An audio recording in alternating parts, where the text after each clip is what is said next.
Pessoal, Semana de Arte Moderna, 1922. Vamos estudar um pouquinho sobre o início do modernismo no Brasil, suas principais características, como ele vem. Ok? Vamos lá então. Bom, gurizada, continuando nosso modernismo, nós vamos entrar hoje na Semana de Arte Moderna. Aqui começou tudo, tá? Nós vimos as vanguardas, vamos ver a Semana de Arte Moderna e nós vamos ver ainda ali o modernismo português, né, que teve grande influência e deu algumas guerras aqui no Brasil, algumas briguinhas com os portugueses, mas vamos trabalhar primeiro a Semana de Arte Moderna. Então, a Semana de Arte Moderna ela foi o quê? Ela foi realizada no Teatro Municipal de São Paulo. Ela contou com a participação de escritores, artistas plásticos, arquitetos e músicos.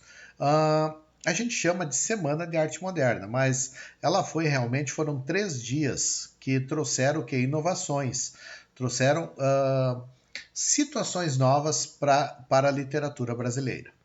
Então, aqui eu falo literatura, mas é em todas as artes plásticas, como foi feito ali, como foi comentado. Artistas plásticos, arquitetos, músicos, escritores. Houve uma mudança nessa parte artística brasileira. Então, ela é inserida nas festividades de comemoração do centenário da independência do Brasil, tá? Em 1922. E essa Semana de Arte Moderna ela apresenta-se como a primeira manifestação coletiva pública na história cultural brasileira, a favor de um espírito novo e moderno, em oposição à cultura e à arte de teor conservador predominante no país desde o século XIX. Entre os dias 13 e 17 de fevereiro de 1922, realiza-se um festival com uma exposição com cerca de 100 obras e 3 sessões literárias e musicais noturnas. A produção de uma arte brasileira afinada com as tendências vanguardistas da Europa, sem perder o caráter nacional. Era uma das grandes aspirações que a semana tinha de divulgar. Então a gente chama de semana, mas foram principalmente os dias 13, 15 e 17 de fevereiro. Então São Paulo aqui, a São Paulo dos anos 20, né? E ela apresentava as melhores condições para a realização do evento.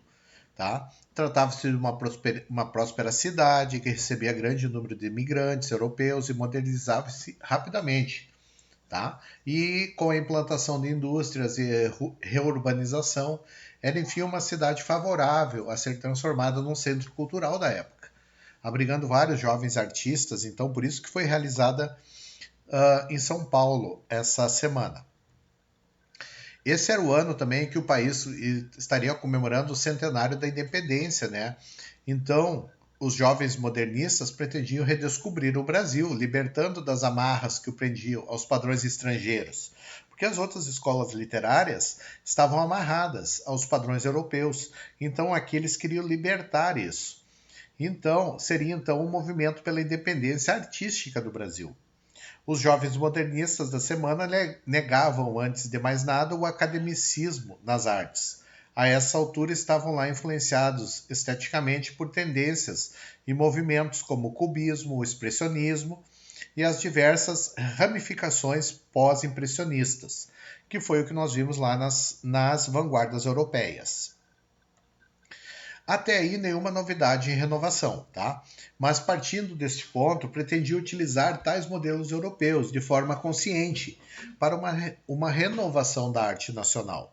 Eles estavam preocupados em realizar uma arte nitidamente brasileira, sem complexos de inferioridade em relação à arte produzida na Europa. Essa nova arte, né, ela vai aparecer inicialmente através de atividades críticas e literárias de Oswald de Andrade, Menotti del Picchia, ou Del Picchia, Mário de Andrade e alguns outros artistas que vão se conscientizando do tempo em que vivem, tá? Eles vão trazendo essas mudanças. Então, Oswald de Andrade, em 1912, começa a falar do Manifesto Futurista de Marinetti, que nós já comentamos lá na nossa aula das vanguardas, que propõe o compromisso da literatura com a nova civilização técnica. Ao mesmo tempo, Oswald de Andrade alerta para a valorização das raízes nacionais, que deve ser o ponto de partida para os artistas brasileiros. E assim ele vai criar movimentos como o Pau Brasil. Ele escreve para os jornais expondo suas ideias renovadoras, né, de grupos de artistas que começam a se unir em torno de uma nova proposta estética. Então ele vem trazendo essas propostas. Antes dos anos 20, são feitas em São Paulo duas exposições de pinturas, tá, que colocam a arte moderna de um modo concreto para os brasileiros, a de Lazar Segal, em 1913, e a de Anita Malfatti, em 1917.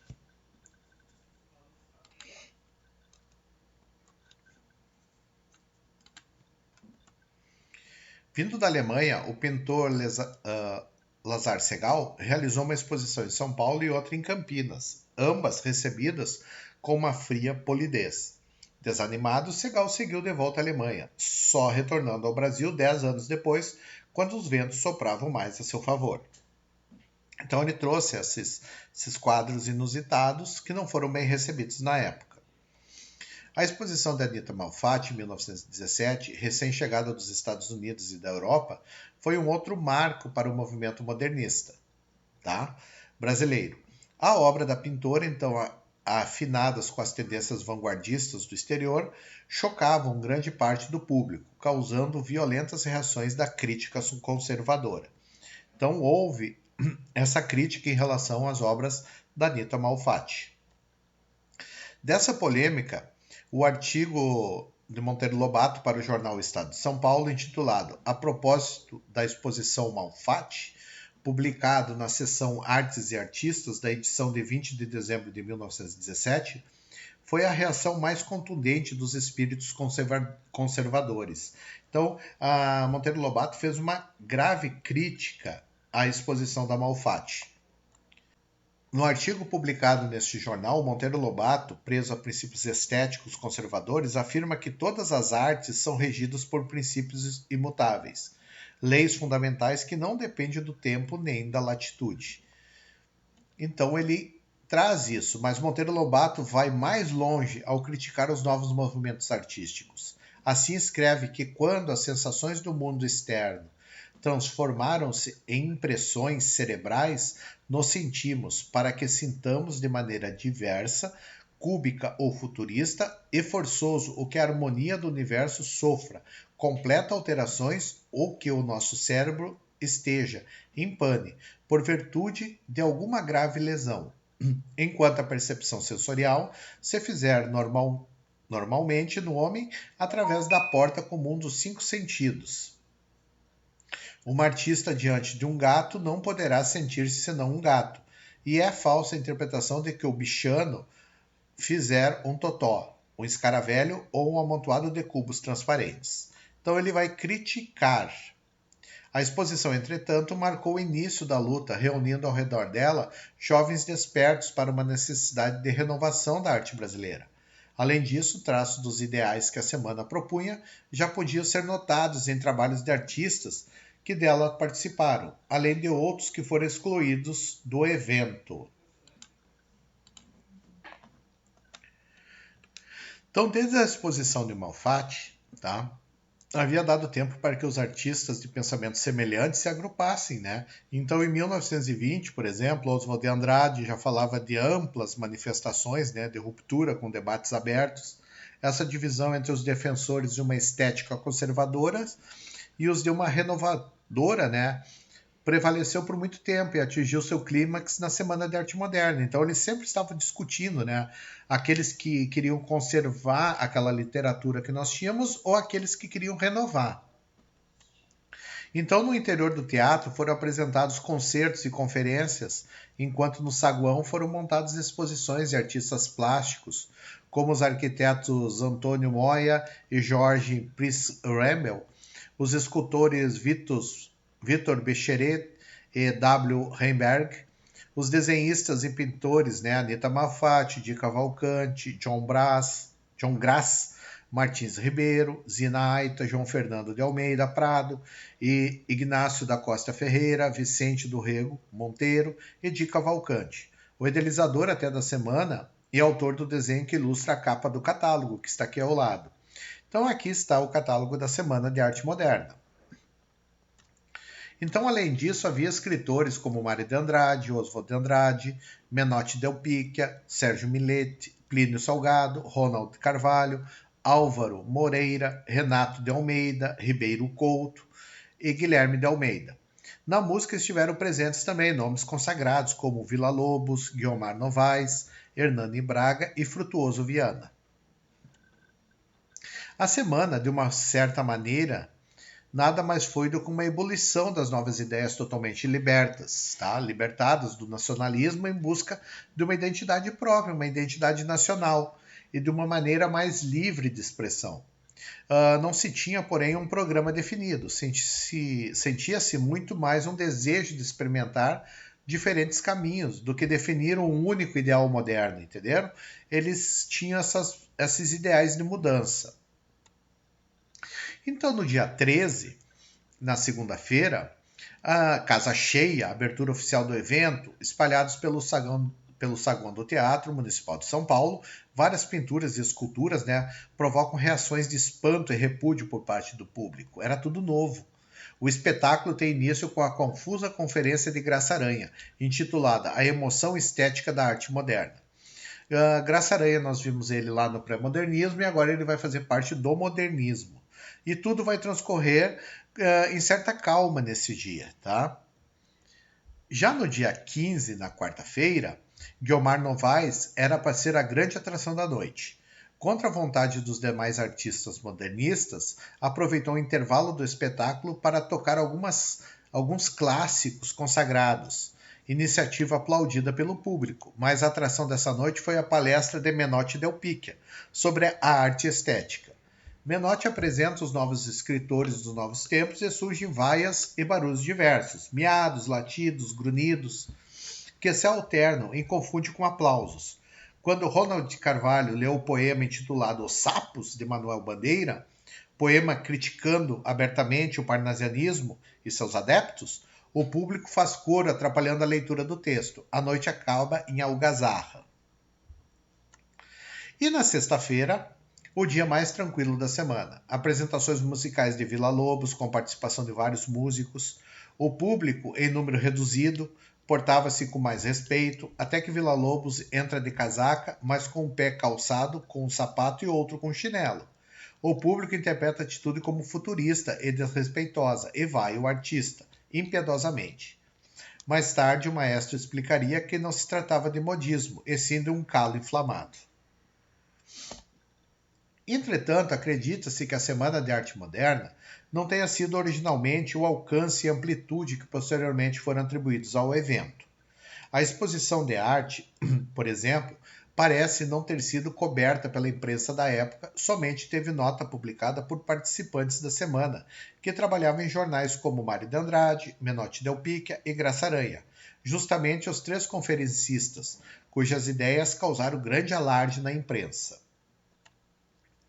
A semana ela não foi tão importante no seu contexto temporal, mas o tempo a apresentou com um valor histórico e cultural talvez imaginável naquela época.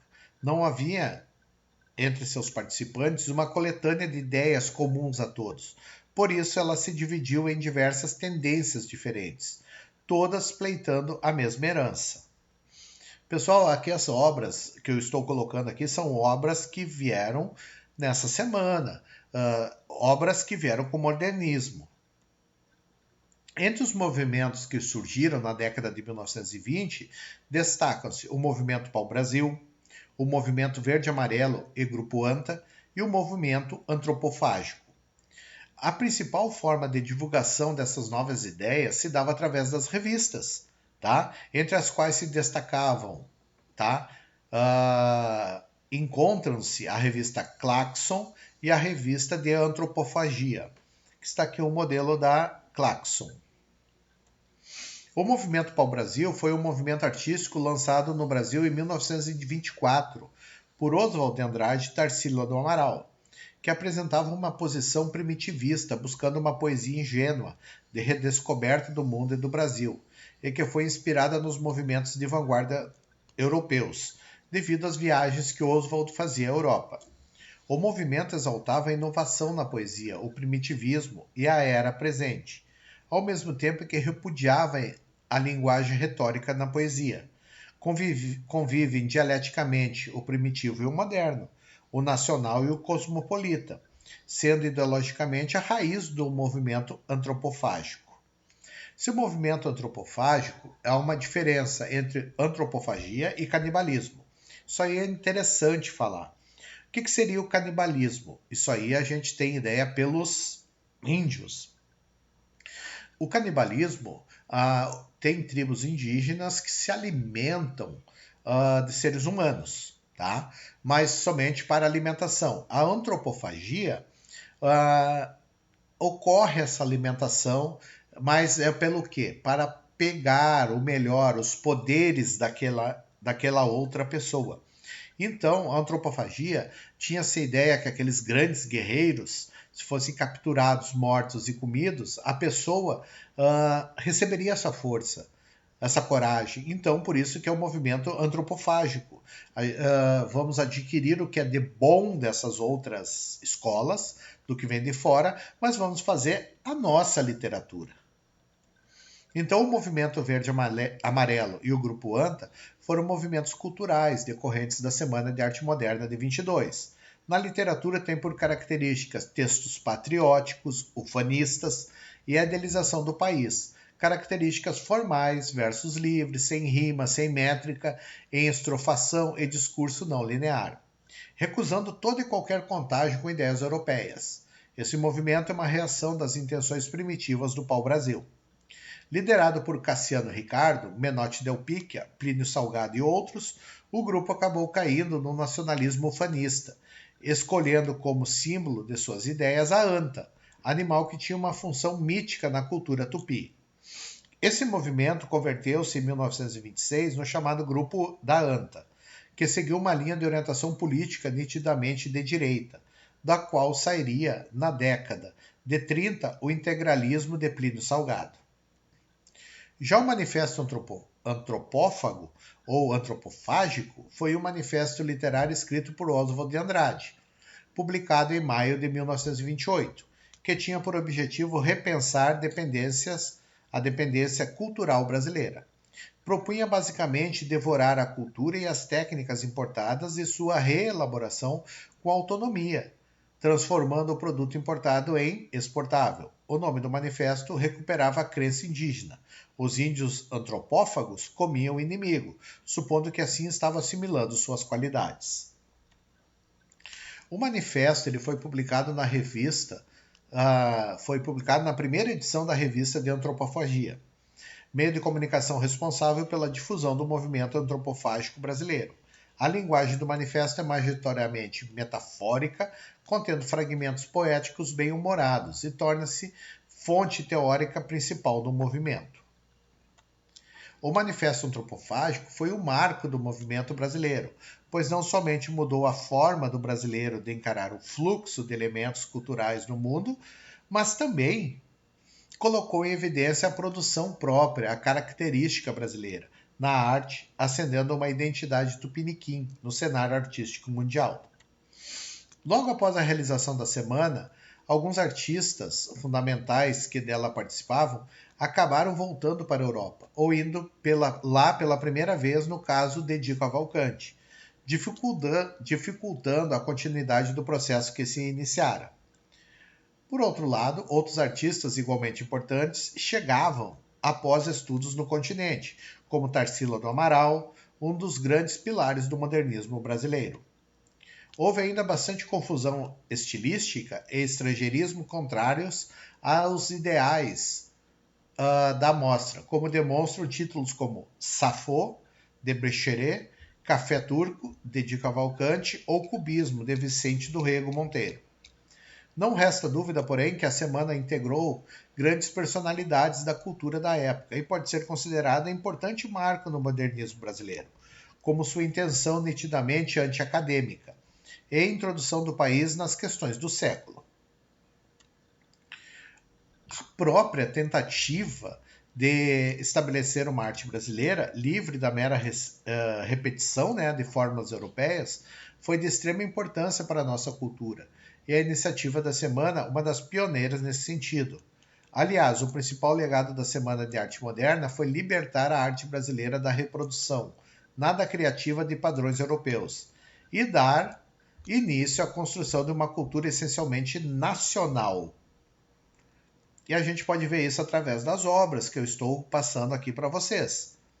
Ainda assim, nota-se que as últimas décadas do século XX, a influência da Semana de 22, principalmente no tropicalismo e na geração da lira paulistana dos anos 70, a Arrigo Barnabé e Itamar Assunção, entre outros, o próprio nome lira paulistana é tirado de uma obra de Mário de Andrade. Mesmo a bossa nova deve muito à turma modernista, pela sua lição peculiar de antropofagia, traduzindo a influência da música popular norte-americana à linguagem brasileira do samba e do baião. Aqui nós temos algumas representações. O Ibaporu, da Tarsila do Amaral, uma obra muito famosa. Os Operários, também da Tarsila do Amaral. Aqui nós vamos ver algumas obras que mudaram essa perspectiva que a gente tinha da arte, da música, da literatura, trazendo o modernismo para dentro das nossas obras, da nossa parte artística. Aqui nós temos Mulheres na Janela, do Di Cavalcanti, as obras de Alfredo Volpi, as Mastros e Bandeirinhas. Aqui nós temos Alfredo Volpi também, Di Cavalcanti com suas obras, artistas que iniciaram o modernismo no Brasil e que participaram da Semana de Arte Moderna. Mário de Andrade, Oswald de Andrade, Anita Malfatti, Tarsila do Amaral, Di Cavalcanti, Vitor Brecheret, Plínio Salgado, Menotti Del Picchia, Guilherme de Almeida, Sérgio Millet, Heitor Villa-Lobos, entre outros. Ok? Então aqui nós vimos a Semana de Arte Moderna.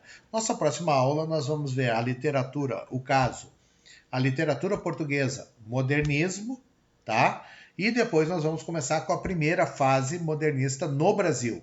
Essa fase portuguesa é só para dar uma noção para vocês sobre o modernismo. Ouvimos a Semana de Arte Moderna, legal, né? Oswald de Andrade, Mário de Andrade, Tarsila do Amaral. Se inscreva no canal, deixe seu link aí, seu like, desculpe, seu like, bate o sininho, se inscreva. Gordo, confio em vocês aí, continue assistindo às aulas.